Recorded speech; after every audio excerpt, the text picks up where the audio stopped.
27 October 1936 মুসলমান অধ্যাপক জিজ্ঞাসা করলেন যে বৈষ্ণব ধর্মের সঙ্গে অদ্বৈতবাদের সামঞ্জস্য কী করে হয়। মহারিষি: বৈষ্ণবেরা নিজেদের বিশিষ্ট অদ্বৈতবাদী বলে। এটাও অদ্বৈতবাদ। যেমন ব্যক্তিসত্তার মধ্যে আত্মা, অহংকার, স্থূল শরীর থাকে, সেরূপ পরমাত্মা, জগৎ ও জীব সব নিয়ে ঈশ্বর। ভক্ত: ভক্তিতে কি দ্বৈতভাব হয় না? মহারিষি: স্বস্বরূপানুসন্ধানম ভক্তিরিত্য বিধীয়তে। আপন স্বরূপ অনুসন্ধানী ভক্তি। ভক্তি ও আত্ম অনুসন্ধান এক। অদ্বৈতবাদীর আত্মাই ভক্তের ঈশ্বর। ভক্ত: সমস্ত ধর্ম প্রবর্তকদের কি একটা মহামণ্ডলী আছে, যারা সর্বসাধারণের আধ্যাত্মিক উন্নতির উপর লক্ষ্য রাখেন?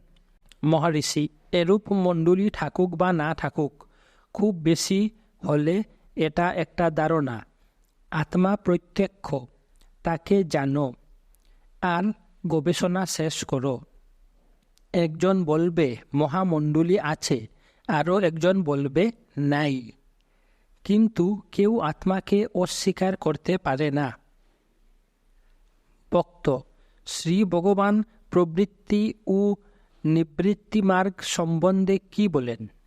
মহারিষি: হ্যাঁ, এ দুটি বলা হয়। তাতে কি? ভক্ত: দুটির মধ্যে কোনটা ভালো? মহারিষি: যদি তুমি কেবল বিশুদ্ধ আত্মাকে দেখো তবে নিবৃত্তি, আর যদি আত্মাকে জগতের সঙ্গে দেখো তাহলে প্রবৃত্তি। অন্যভাবে অন্তর্মুখী মন নিবৃত্তি, বহির্মুখী মন প্রবৃত্তি। যেভাবেই হোক, আত্মা থেকে পৃথক কিছুই নয়, দুটি এক। আধ্যাত্মিক মহামণ্ডলী সম্বন্ধেও সেরূপ। তারাও আত্মা ছাড়া পৃথক থাকতে পারে না। তারা আত্মাতে, আর আত্মা হয়েই আছে। আত্মা উপলব্ধি সবার একমাত্র লক্ষ্য। 5 নভেম্বর 1936। কথাবার্তা উপলক্ষে কেউ একজন শ্রী পল ব্রান্টন ও একজন মহিলার রাত্রে বাড়ি ফেরার সময়ে পাহাড়ের মাঝামাঝি একটা উজ্জ্বল জ্যোতিকে ধীর মৃদু গতিতে উত্তর থেকে দক্ষিণে যেতে দেখার কথা উল্লেখ করলে শ্রী ভগবান বললেন, এই পাহাড়কে মূর্তিমান জ্ঞান বলা হয়। ভক্ত: কিন্তু স্থূল চক্ষে কি করে দেখা গেল?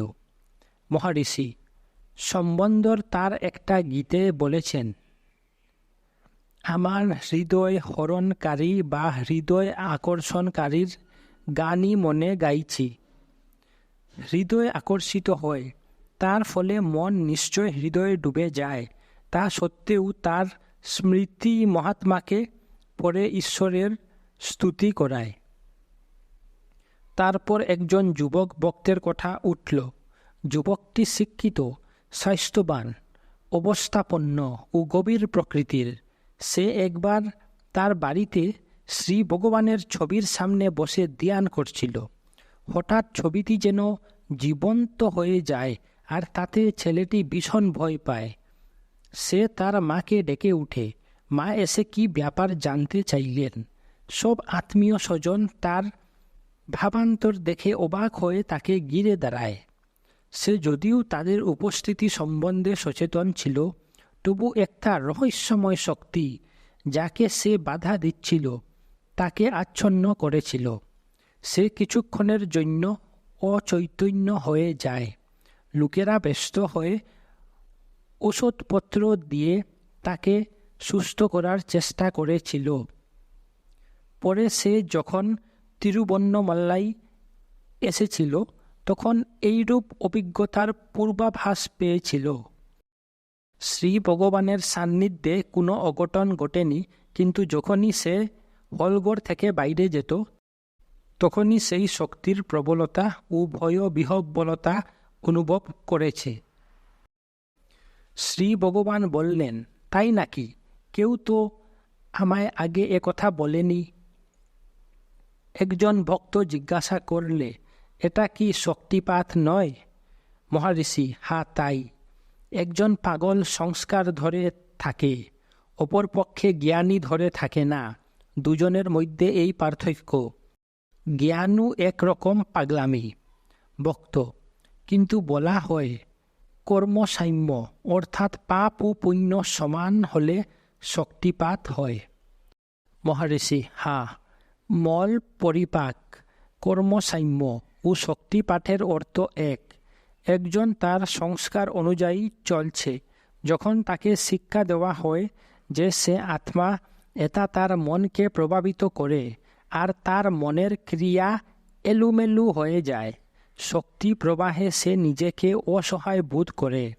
তার অভিজ্ঞতা কেবল তার আমি আত্মা কল্পনারই অনুরূপ হয়। তা সে সেটা যেভাবেই বুঝুক না কেন, শক্তিপাতই সত্য ও প্রকৃত অনুভূতি লাভ করায়। যখন মানুষ উপদেশ পাওয়ার উপযুক্ত হয় ও তার মন হৃদয় নিমজ্জমান হয়, তখন উপদেশগুলো মুহূর্তের মধ্যে কাজ করে আর সে আত্ম উপলব্ধি করে। না হলে সব সময় একটা সংঘর্ষ চলে। মনোনাশ, জ্ঞান ও চিত্ত একাগ্রতার অর্থ এক। উত্তর প্রদেশের একজন মহিলা তার ভাই, একজন মহিলা সঙ্গিনী ও এক বলিষ্ঠ দেহরক্ষী সঙ্গে নিয়ে এসে পৌঁছাল। হলঘরে এসে সেই মহিলা মহারিষিকে অতিশয় শ্রদ্ধার সহিত প্রণাম করে একটা কম্বলের আসনে তার সামনে বসল। শ্রী ভগবান তখন তেলেগু ত্রিলিঙ্গ পত্রিকায় একটি ছেলের পুনর্জন্মের কথা পড়ছিলেন। ছেলেটির এখন 13 বছর বয়স। সে লখনৌর কাছে এক গ্রামে সরকারি উচ্চ বিদ্যালয়ে পড়ে। সে যখন 3 বছরের ছিল তখন সে এখানে ওখানে ঘুরত। জিজ্ঞাসা করলে বলতো যে সে তার মাটিতে পুঁতা একটা জিনিস খুঁজছে। যখন 4 বছরের তখন তাদের বাড়িতে একটা বিয়ে হয়। ফেরার সময় অতিথিরা পরিহাস করে বলে যে ছেলেটির বিয়েতে তারা আবার আসবে। সে ফিরে জবাব দেয়, আমার বিয়ে হয়ে গেছে, 2টি বউ আছে। কোথায় দেখাতে বললে সে তাকে কোন এক গ্রামে নিয়ে যেতে বলে। সেখানে সে 2জন স্ত্রীলোককে তার স্ত্রী বলে পরিচয় দেয়। এখন দেখা যাচ্ছে যে তাদের স্বামীর মৃত্যু ও ছেলেটির জন্মের মাঝে মাত্র 10 মাস ব্যবধান হয়েছে। যখন এটা সেই মহিলাকে বলা হলো, তখন সে জিজ্ঞাসা করলে যে কোনো লোকের মারা যাওয়ার পরের অবস্থা জানা যায় কি না। শ্রী ভগবান বললেন, কেউ মারা যাওয়ার পরই জন্মায়, কেউ বেশ কিছুদিন পরে, অল্প সংখ্যক এ পৃথিবীতে জন্মায় না, অন্য কোনো উচ্চ লোকে গিয়ে মুক্তি লাভ করে, আরও অল্প সংখ্যক কয়েকজন এখানেই মুক্তি লাভ করে। মহিলা: আমি তা বলছি না। সেই ব্যক্তির মৃত্যুর পর কি হয় জানা যায় কি? মহারিষি: যেতে পারে, কিন্তু জানার চেষ্টা করে লাভ কি? সব ঘটনাই যে জানতে চায় তার মতোই সত্য। মহিলা: একজনের জন্ম, তার থাকা ও তার মৃত্যু আমাদের কাছে সত্য। মহারিষি: কারণ তুমি নিজেকে ভুল করে শরীর বলে নির্ধারণ করেছ আর অন্যদেরও শরীর বলে মনে করো। তুমি বা তারা কেউ শরীর নয়। মহিলা: কিন্তু আমার বিবেচনার স্তর থেকে আমি নিজেকে ও ছেলেকে সত্য মনে করি। মহারিষি: আমি চিন্তাতার জন্ম হলে একজনের জন্ম ও সেই চিন্তার মৃত্যু হলে সেই লোকের মৃত্যু হয়। আমি চিন্তা ওঠার পর শরীরের সঙ্গে ভুল নির্ধারণ শুরু হয়। নিজেকে শরীর বলে ভুল করার জন্য অন্যদেরও মিথ্যা মূল্যায়ন হয় ও তাদের শরীর বলে ভুল হয়। যেমন তোমার শরীর জন্মেছে, বড় হয়েছে আর নষ্ট হয়ে যাবে, সেরূপ অন্য কেউ মনে করো সে জন্মেছে, বড় হয়েছে ও মারা গেছে। তোমার ছেলের জন্মাবার আগে কি তুমি তার কথা ভেবেছ? তার জন্মাবার পর চিন্তা এলো আর মারা যাওয়ার পরও রয়েছে। যেহেতু তুমি চিন্তা করছো তাই সে তোমার ছেলে। সে কোথায় গেছে? যেখান থেকে এসেছিল সেই উৎসেই ফিরে গেছে। সে তোমার সঙ্গে এক হয়ে গেছে। যতক্ষণ তুমি আছো ততক্ষণ সেও আছে। তুমি যদি তোমার শরীরকে তুমি বলারূপ ভুল নির্ধারণ ত্যাগ করে প্রকৃত আত্মাকে দেখো, তবে সেই ভ্রান্তি মিটে যাবে। তুমি শাশ্বত, অন্যদেরও এরূপ শাশ্বত বলে বোধ হবে। এই সত্য উপলব্ধি না হওয়া অবধি অজ্ঞান ও ভুল নির্ধারণের জন্য মিথ্যা মূল্যায়নের ফলে সর্বদা এরূপ সুখ থাকবে। মহিলা: শ্রী ভগবানের কৃপায় আমার প্রকৃত জ্ঞান লাভ হোক। মহারিষি: আমি চিন্তা দূর করো। যতক্ষণ আমি বেঁচে আছি ততক্ষণ সুখ। আমি না থাকলে কোনো সুখ নেই। ঘুমের কথা বিবেচনা করো। মহিলা: হ্যাঁ, কিন্তু যখনই আমি চিন্তা করি তখন অন্য চিন্তা আসে আর বিচলিত করে। মহারিষি: চিন্তাগুলো কার দেখো, এরা চলে যাবে। একটা আমি চিন্তাই এদের মূল। এটাকে ধরো, তারা সব অদৃশ্য হবে। আবার মহর্ষি যুগাবশিষ্টের পুণ্য ও পাবনের গল্প উল্লেখ করলেন। সেখানে পুণ্য তাদের পিতামাতার মৃত্যুতে সুখগ্রস্ত পাবনকে সান্ত্বনা দিয়ে তাকে আত্মজ্ঞানের দিকে চালিত করেছিল। আবার সৃষ্টি দুদিক থেকে বিবেচনা করা যায়। ঈশ্বর সৃষ্টি ও জীব সৃষ্টি, এই দুইয়ের মধ্যে বিশ্ব ব্রহ্মাণ্ড প্রথমতা আর ব্যক্তির সঙ্গে তার সম্বন্ধ দ্বিতীয়তা। এই দ্বিতীয়টাই প্রথম নিরপেক্ষ হয়ে সুখ ও দুঃখ দেয়। পঞ্চদশী থেকে একটা গল্প বলা হলো। দক্ষিণ ভারতে কোনো গ্রামে দুটি ছেলে ছিল। তারা উত্তর ভারতে তীর্থ দর্শন করতে গিয়েছিল। একজন মারা যায়, অন্যজন অর্থ উপার্জন করছিল। সে কিছুদিন পরে দেশে ফিরবে ঠিক করে। ইতিমধ্যে তার একজন যাত্রীর সঙ্গে দেখা হলে সে তাকে তার ও তার মৃত সঙ্গীর খবর দক্ষিণ ভারতে তাদের গ্রামে দিতে বলে। যাত্রী তাই করলে, কিন্তু ভুল করে নাম উল্টোপাল্টা করে ফেললে। ফলে মৃত ব্যক্তির মা বাবা তার কুশল সংবাদ পেয়ে আনন্দিত, আর জীবিত ব্যক্তির মা বাবা শোকাকুল হলো। তাহলে দেখো, সুখ দুঃখ বাস্তব ঘটনার উপর নির্ভর না করে কেবল মনের ধারণার উপর নির্ভর করে।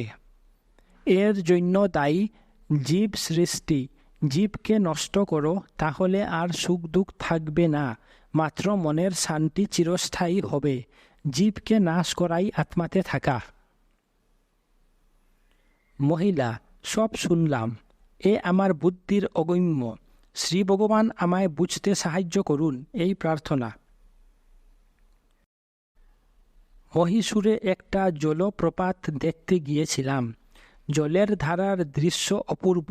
ধারাগুলো আঙ্গুলের মতো পাথরকে ধরার চেষ্টা করছে, কিন্তু ভিতরের জলের বেগ তাদের ঠেলে নিয়ে চলে যাচ্ছে। মনে হয় আমাদের বর্তমান পরিবেশকে ধরে থাকার চেষ্টাও সেরূপ, কিন্তু না ধরেও তো পারি না। এ কথা ভাবা যায় না যে আমরা গাছের ঋতুকালীন ফুল ফল ও পাতা ছাড়া আর বেশি কিছু নই। যদি ফুল ভালোবাসি তবে এ ভাব মনে লাগে না। আরও কয়েক মিনিট পরে মহিলা মন্তব্য করলে যে তার মহারিষিকে মৃত্যু ও তৎসম্পর্কিত অন্যান্য বিষয়ে জিজ্ঞাসা করার ইচ্ছা ছিল, কিন্তু করেনি। তথাপি মহারিষি খবরের কাগজে সেই বিষয় পড়েছিলেন, আর সেটাই উপদেশ রূপে উত্থাপিত হল। সে লক্ষ্মী গরুকে দেখে ফিরে চলে গেল।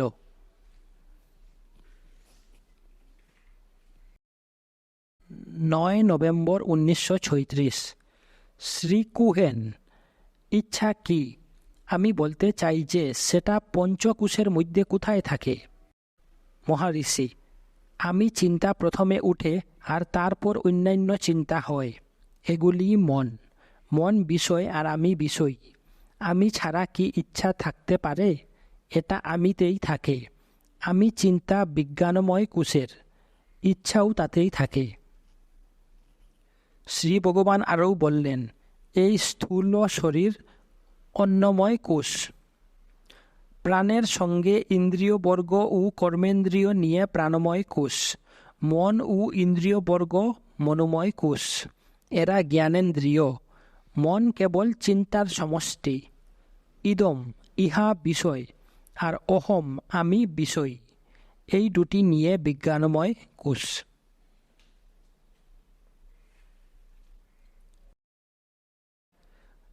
10ই নভেম্বর 1936 পোল্যান্ড দেশীয় হিন্দু ধর্মে দীক্ষিতা মহিলা কুমারী উমা দেবী কাশ্মীরে গিয়েছিলেন আর সেখানকার ছবি এনেছেন।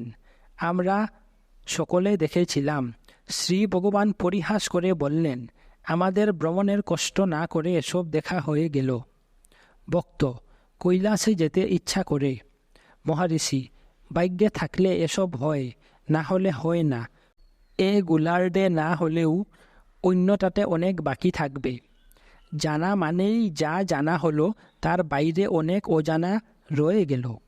বস্তু জ্ঞান সব সময় সীমিত।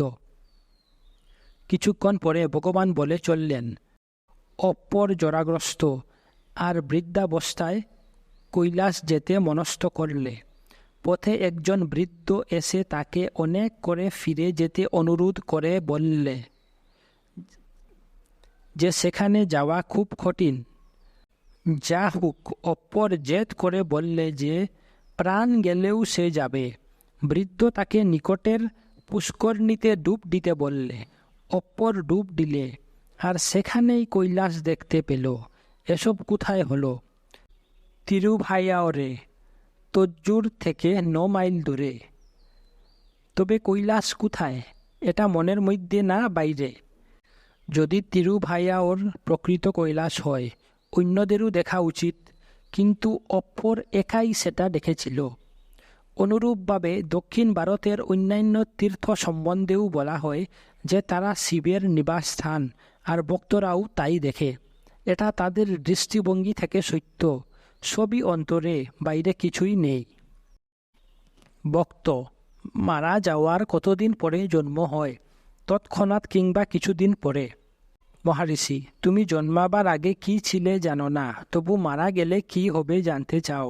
এখন তুমি কি তা কি জানো? জন্ম ও পুনর্জন্ম শরীরের। তুমি আত্মাকে শরীর ভাবছ, এটা ভুল নির্ধারণ।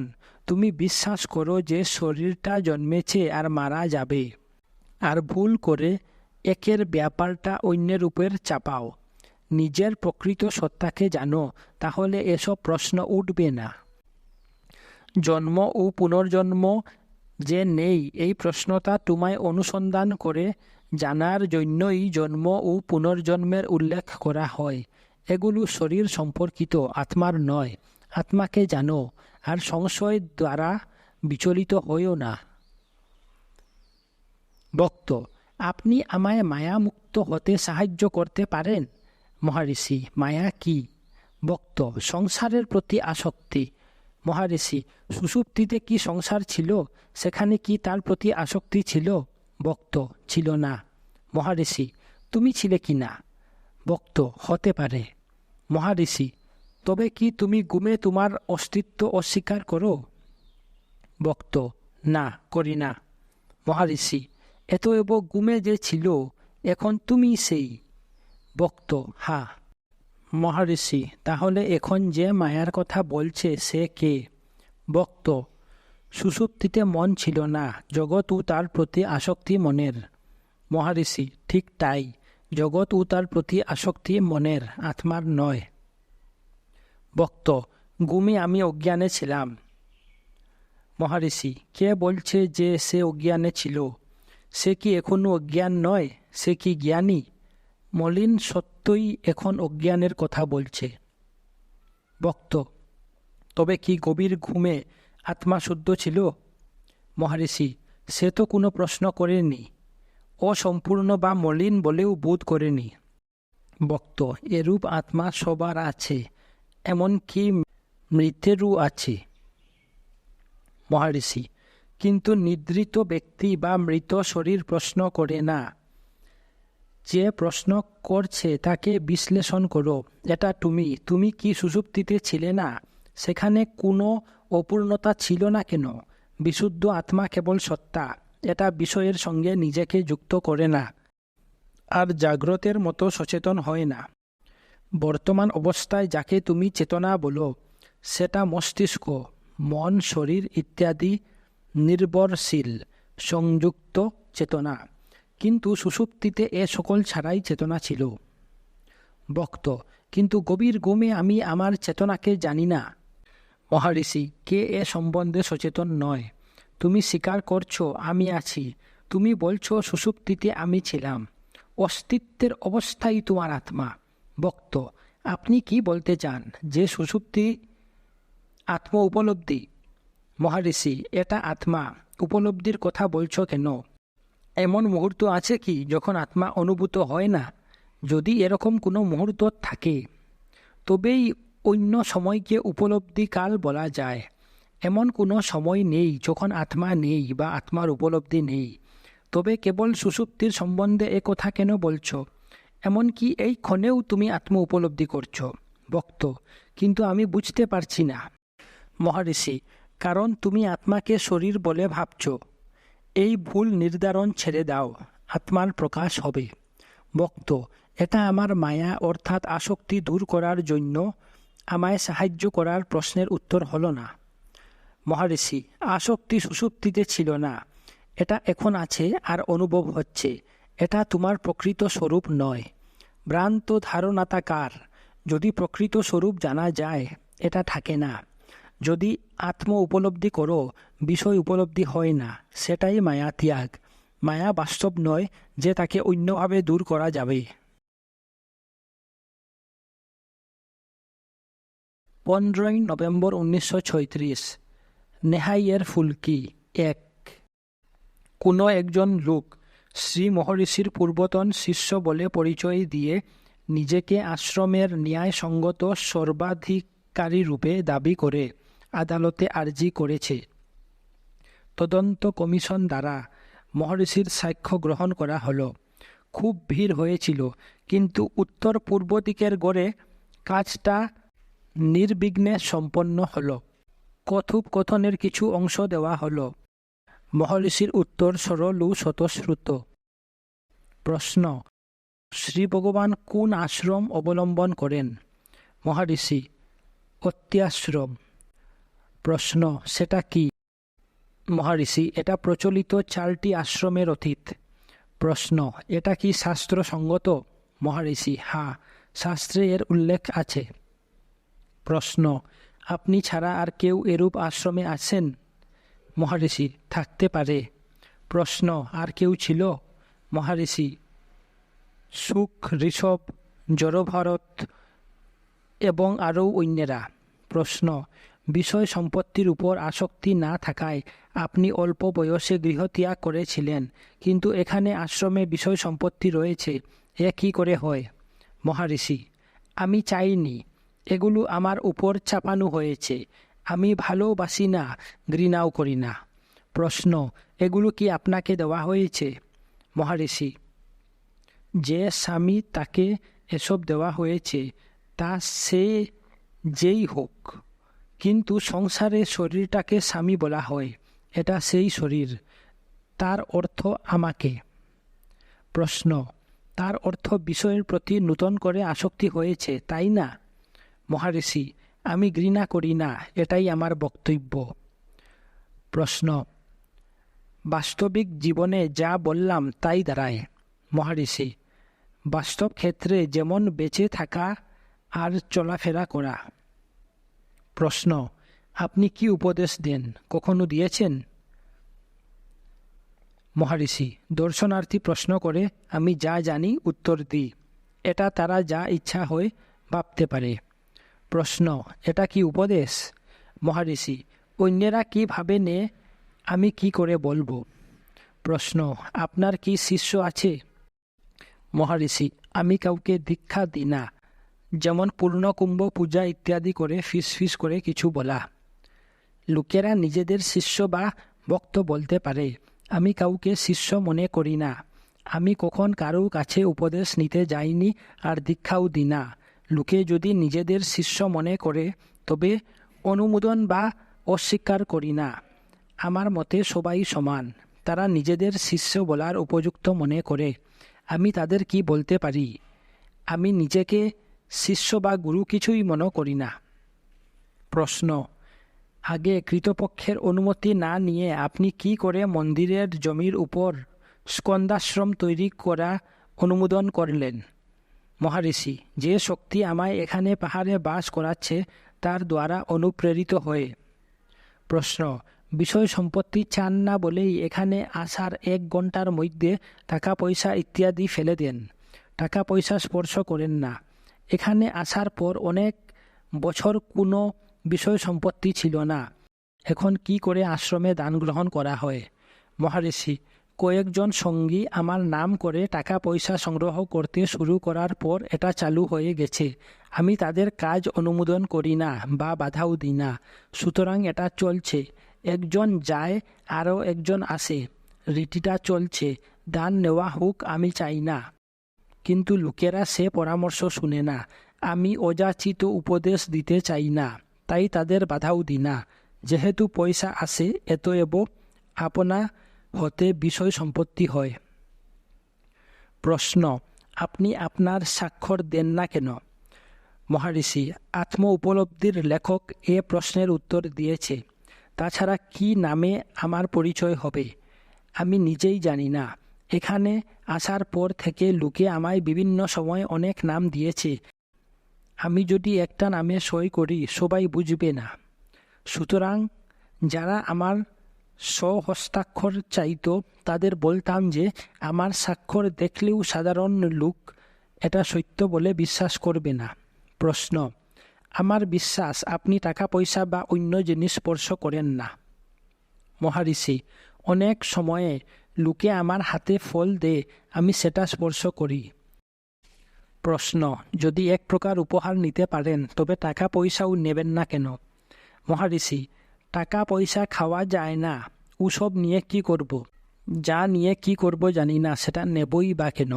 প্রশ্ন, দর্শনার্থীরা আশ্রমে কেন আসে? মহারিষি, তারাই জানে কেন আসে। প্রশ্ন, এখানে কেউ আসুক আর থাকুক তাতে আপনার আপত্তি নেই মনে হয়? মহারিষি, না। প্রশ্ন, অনুরূপভাবে যতদিন ইচ্ছা থাকলেও আপনার আপত্তি নেই? মহারিষি, না। আমার পছন্দ না হলে আমি চলে যাব, বেশ। একজন উকিল ভক্ত শ্রী ভগবানকে জিজ্ঞাসা করে যে গতকালের কমিশনের জেরায় তার কষ্ট হয়েছিল কিনা। মহারিষি, আমি মন ব্যবহার করিনি, তাই কোনো কষ্ট হয়নি।